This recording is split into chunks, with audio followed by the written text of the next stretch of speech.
Hello, listening audience. I'm Phyllis Dickerson, the CEO for the African American Mayors Association. And we are at our Mayor's podcast, Breaking It Down. So today, my co-host is Mayor Van Johnson from the great city of Savannah, Georgia. Welcome, Thank you. Van. So glad to be on this ride. It's been a ride. It has indeed. And so, Van, joining us today is the amazing Terri Broussard from Amazon, but more importantly, In the flesh. in the flesh. I mean, like here. Yeah, she Literally, stopped by to yeah. actually see us, right? Because she travels every single week, Yeah. right? And she is chair of our Corporate Business Council, which is not an easy job because it's getting bigger and bigger. I snuck in and saw the business. It's like, you thought it was at the stock exchange. It was just all of these, Fortune 500 business folks up in here, and she's like corralling them. I learned from the best. Yeah, that's true. She's like, all right, y'all be quiet now. We Right. So, Terri, how has it been being the chair of our Corporate Business Council for the African American Mayors Association? I have to tell you, I have the pleasure of working with many groups, about 30 groups across the country. And, if there was a favorite among favorites, because everyone is equally a favorite, it would definitely Of course. be this organization. I just have a passion for the work that mayors do. The mayors are usually first out the gate to solve a problem, first out the gate to attend church and to talk to that member about what they need, and the first line of defense for anything. And so growing up in a city where we did not have a Black mayor, I just have so much respect for the work that they do. And so it's truly an honor to play a small role by being chair of the Business Council. So I ordered some stuff from Amazon, right? And it hasn't come to me yet. Who should I call? No, I'm sorry. I could help myself.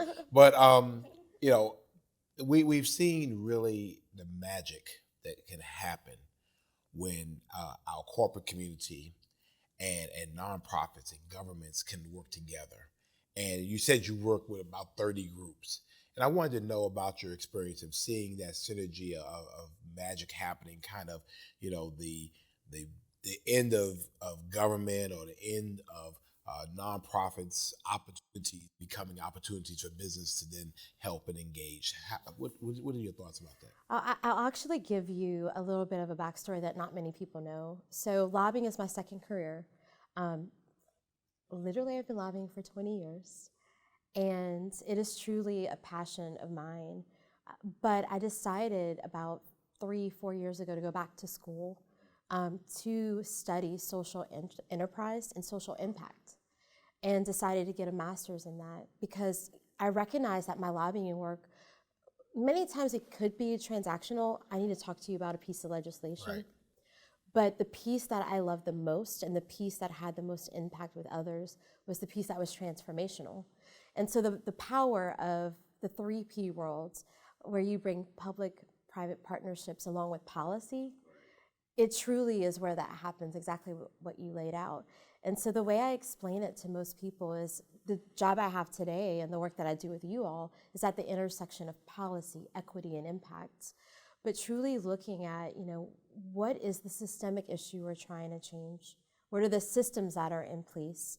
And looking at the policy to address that, but looking at the programs of organizations to move the needle forward, because that's what you can bring as a mayor to truly have that impact on the ground. So what excites you about that?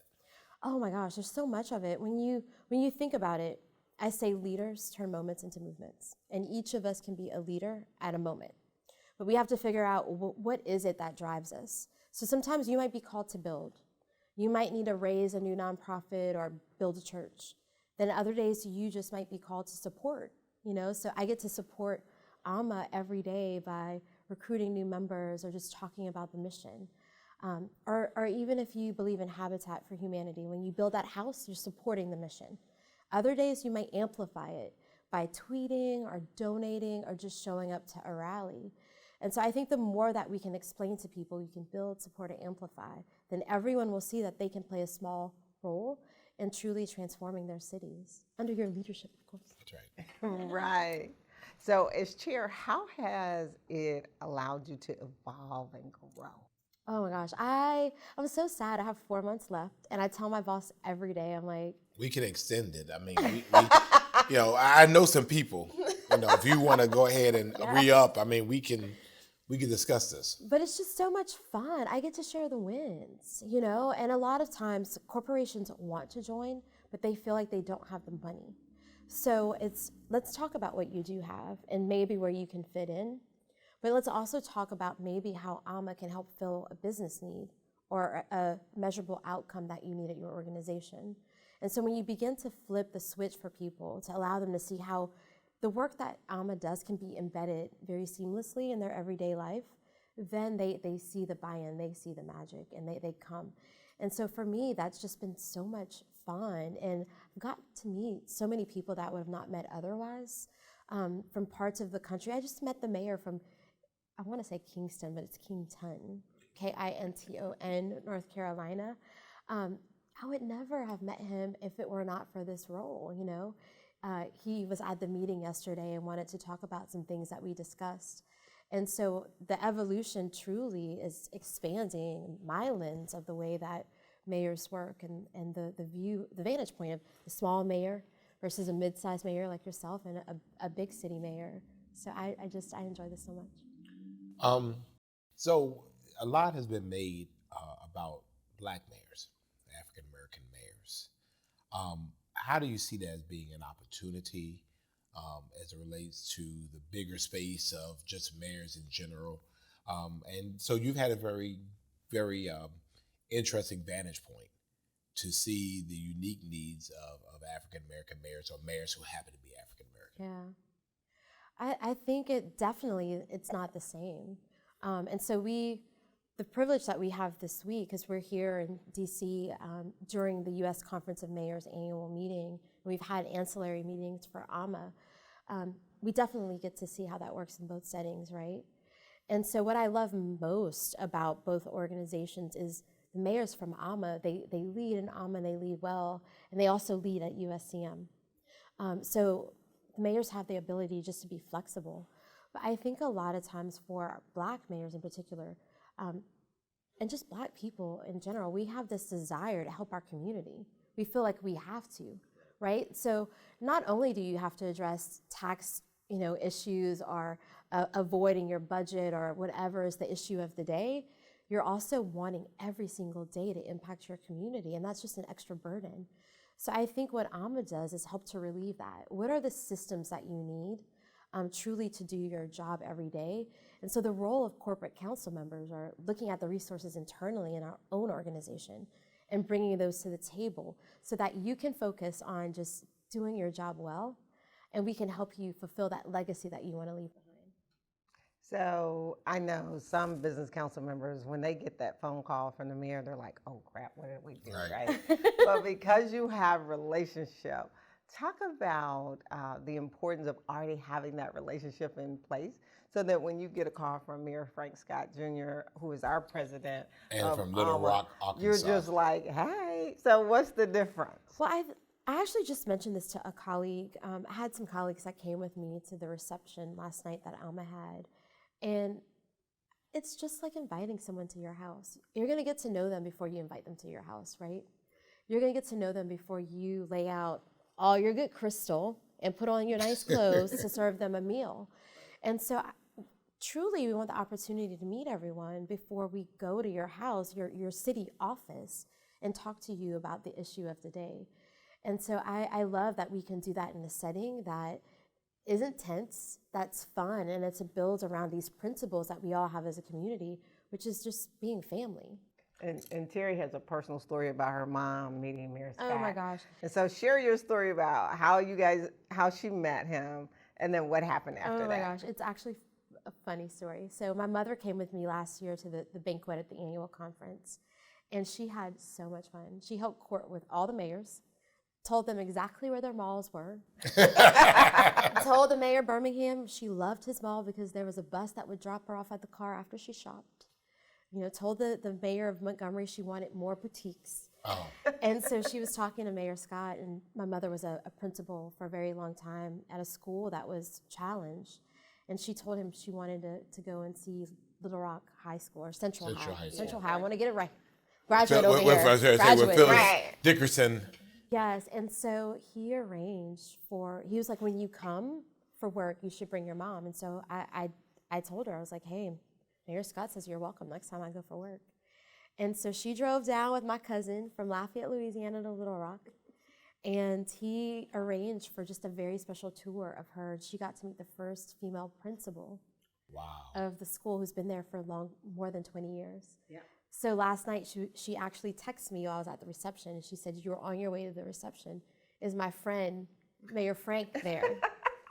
But now if you ask Mayor Scott about my mother, he will tell you my mom said his city was very clean, and anytime she saw a piece of paper on the ground, she would pick it up and let him know where it was, so he could keep track of, Well, where it was. but I didn't hear about what she thought about the malls in Little Rock. We ended up going to, Phyllis will know because she's a Little Rock native. We went to the Purse Museum. It's the only purse museum in the country. And I guess you would know course. because some of them are yours. This lady has a lot of purses. Oh, she does, and she has a maid. So, from a business delivery standpoint, how is it helpful for you to literally talk to mayors from across the country, and all of us are different, our needs are different.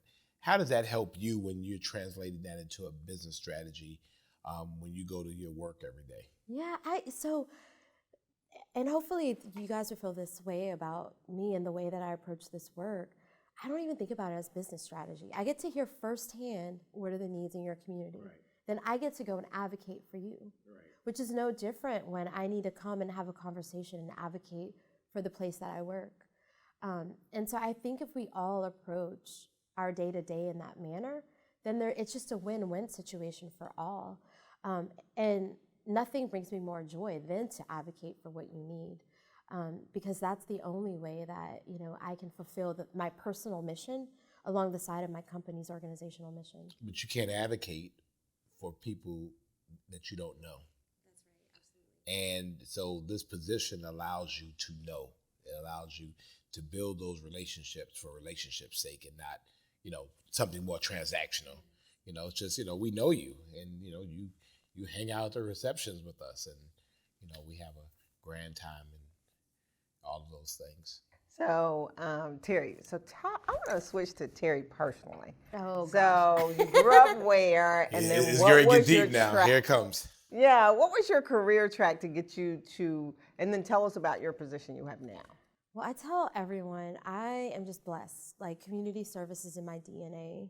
My grandparents, both on my mother's side and my father's side, they were super embedded in their church.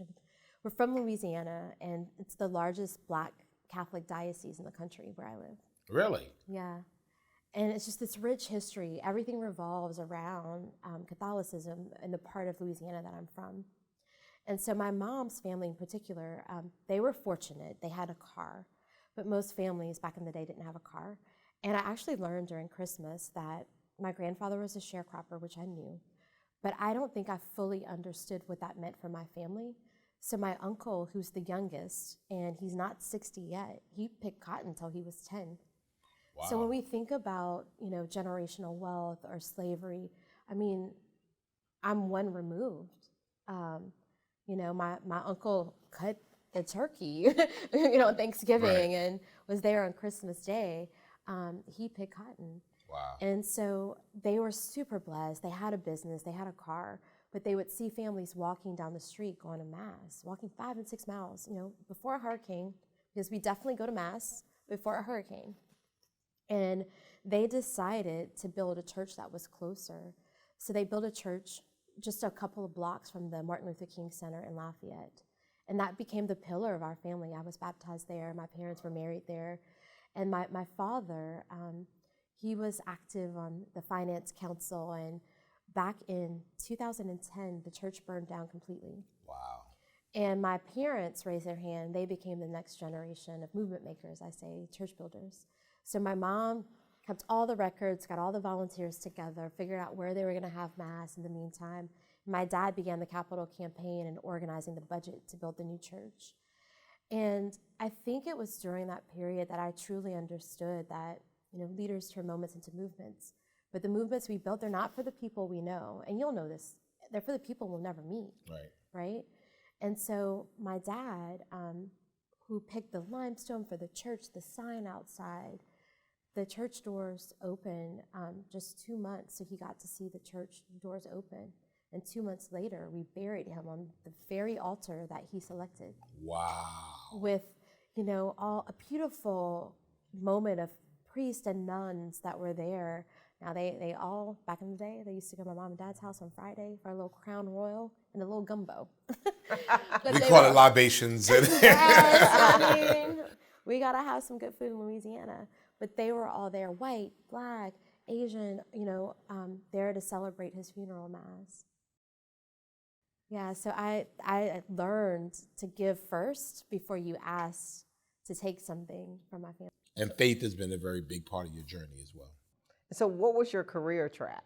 So, and I actually said this when we sat down today. So when I was 16, I decided I wanted to be Barbara Walters because, we didn't have all these beautiful black women on TV then.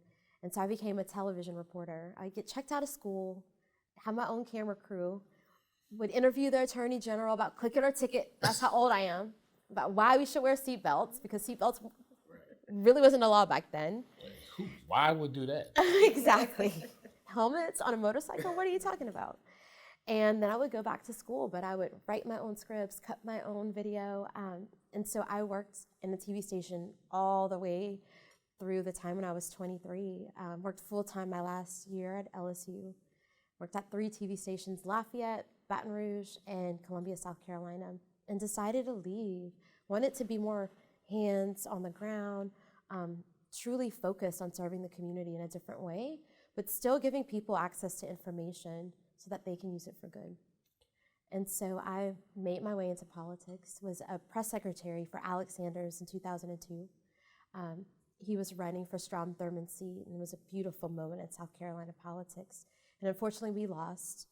And that was when I became a lobbyist, so it was 20 years ago. And no coincidence, I was gonna say coincidence, but no coincidence. That night we lost the election, I turned to Steve Benjamin, who at the time was running for Attorney General.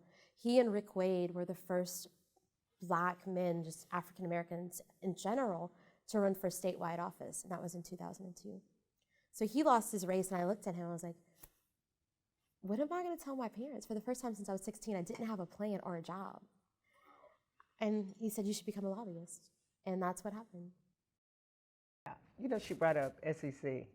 So, she went to LSU. Go Tigers. Go Tigers. Yeah. And so, how involved are you in SEC football? I can't. Before we go there, Gosh. so how did it feel when Georgia played LSU? You know what? I mean, I'm sorry. Wait, let me change it. When the back-to-back national champion Georgia Bulldogs. How did it feel to take that L? I'm just wondering. They call that new money. Yeah, that's what they call that. But how did that L feel? New champions. But how did that L feel? What all I'm gonna say is, let the 2019 LSU Tigers, Fighting Tigers, play the 2022 Georgia Bulldogs, and let's see how that feels. There you go. It's all about SEC football in the South. Oh right? my God, it's everything. Even in in Arkansas too. We're in the SEC. Yes. Are y'all really? Yeah. They are. What was y'all ranking? Oh. Don't worry about it. No, you always answer. You always say it was a building year. Well, I do think, and I've said that, I feel like the SEC is a monopoly. Outside of, for the last couple of years, Clemson. Everything has been, break that up. The other Tigers with a fake Death Valley. But they play good ball. Break it up. Let's break it up and just, scatter everybody and, make these conferences a little bit more competitive because, I figured they were trying to find some kind of way to get Alabama in there. They were trying hard. The math didn't work though. It didn't work. And really, the thing about it, I think the other game was a little more. Well, Ohio State was much more competitive. I think I was nodding by the second. It's the Ohio State. Well, it was the Ohio State because they lost. I mean, very barely, but you know, I mean, I think it's just So Terry, I know you travel a lot. I do. So she's how not do been to you? Savannah though. Yeah, I'm just wondering. Why is that? Let's talk about that. Yeah, how do you balance? She didn't bring her mom to Savannah. She didn't bring her mom. Her mom didn't get a chance to even. She's on the way. She is on the way. She's begging to go to Charleston. I could throw a rock and we'll be there. 100. It's literally 100 miles, but go ahead. Yeah. So how do you do the work-life balance? Because you know, as a female, sometimes our families don't understand like our work and It's why hard. you can't make Yeah. it to the My family mom, gathering. She texted today. She's like, she knew we had a late night, a lot of multiple receptions, but I'm still required, as old as I am, born in the 70s, to text when I get home. I didn't text last night because I just fell asleep. And she's like, you didn't text me. But so I actually believe in something what I call the Great Reset, and I did a TEDx talk about it. And I think so many times we let work lead. And this is something I had to learn. Work can't always lead because many times we pick our careers or we decide our journeys based off the legacy we want to leave behind. But so why are we not reversing that and letting our legacy and the things that we value most have the most value in our schedule? And so I am real brand new in this space, trying to figure it out myself.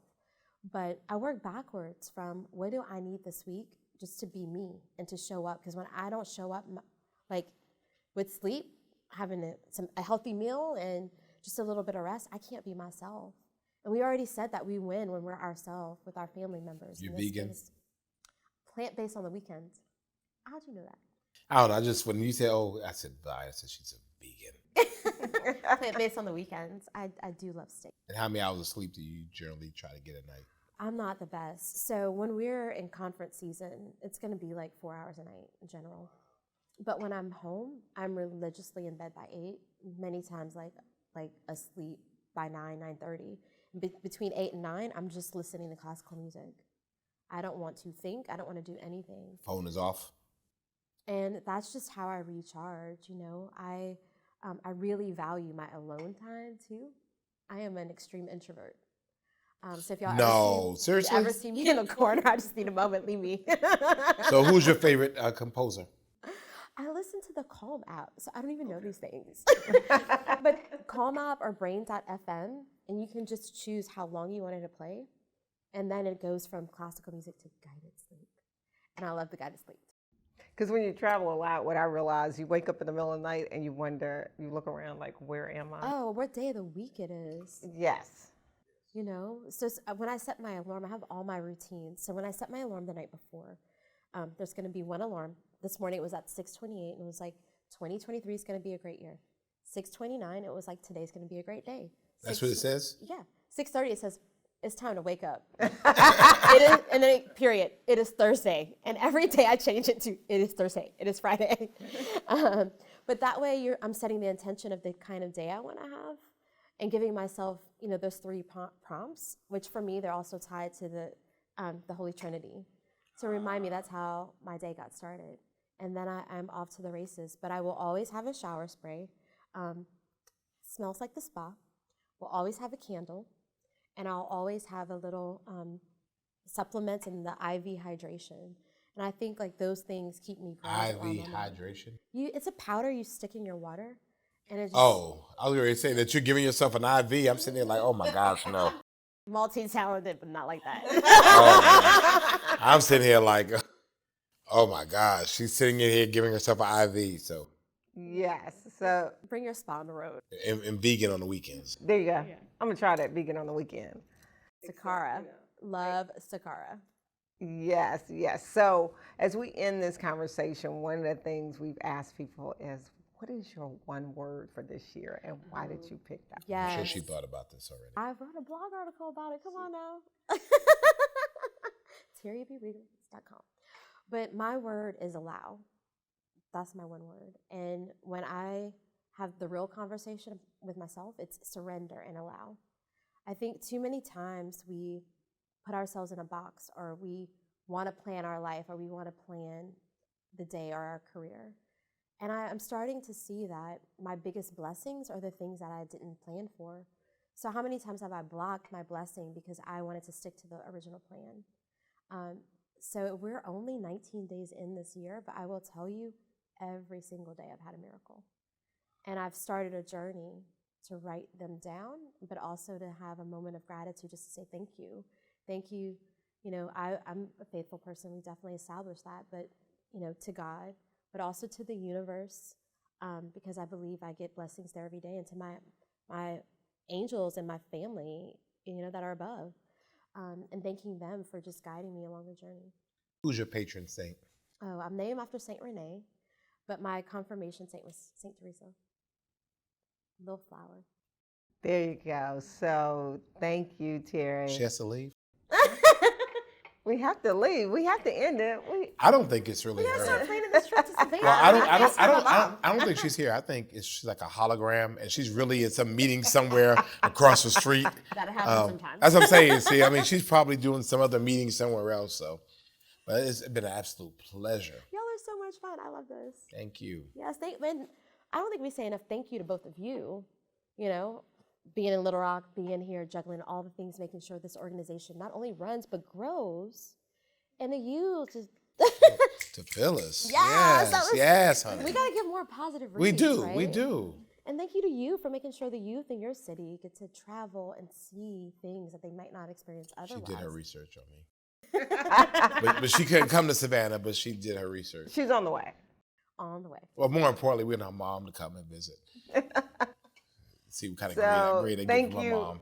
Thank you again, Terri, for not only supporting AAMA, but being the Yes. chair of our Corporate Oh my Business gosh, Council. I love this so Can we get much. some more? Can we get And 12 more being, months? she is the #1 recruiter to our I'm Corporate saying, but Business can't Council. we just get her for, you know? Well, that I think we have changed yes, bylaws. you have a great chair on the way. Awesome chair on the way. Okay, all right. Yes. So thank you, Thank you. and thank you. Yes, thank y'all.